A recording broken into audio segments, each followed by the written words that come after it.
Du coup, toi, après la partie drop, donc tu as eu cette partie où tu as eu un client, puis 10 d'un coup et cette partie-là, donc comment tu l'as gérée, en tant qu'entrepreneur, en termes de pricing, de délivrer la prestation?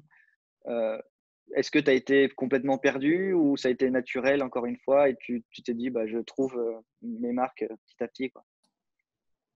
Bah, ça a été beaucoup de vidéos YouTube. Genre, OK. moi, je suis comme ça, hein. Dès qu'il y a un truc que je sais pas faire, comment faire sur YouTube, tu vois. Genre, comment faire mes bons de commande, comment faire mes factures.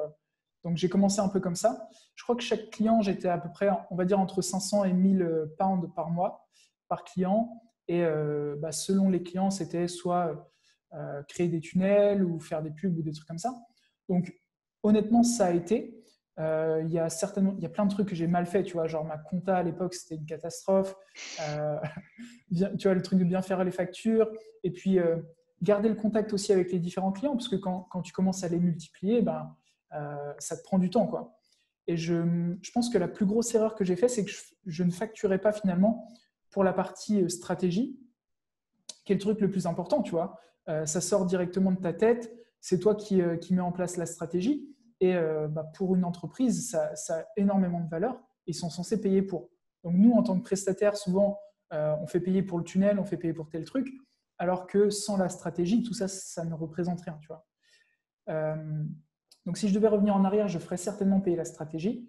Et après, honnêtement, j'ai eu de la chance que ça se passe bien et de trouver aussi un associé par la suite. Donc ce qui s'est passé, encore une fois, j'étais dans une petite ville en Angleterre, près d'Oxford, et j'ai mis un post sur les Français d'Oxford qui est dans le marketing digital. Et il y a un gars qui m'a dit, bah, écoute, j'arrive dans 2 semaines, j'habite à Abu Dhabi, j'arrive, je suis intéressé par le marketing digital, on va prendre un café. Parfait. Je prends un café avec le mec, le courant passe tout de suite. C'est lui qui gérait toute la partie Google Ads pour Etihad. Et du coup, on a connecté hyper facilement. Et du coup, je lui ai délégué toute la partie qui avait un rapport avec le SEO et Google Ads. Et moi, j'ai pris toute la partie tunnel et Facebook. Donc, du coup, on avait un champ d'action un peu plus grand et on a pu aller chercher d'autres clients aussi par la suite.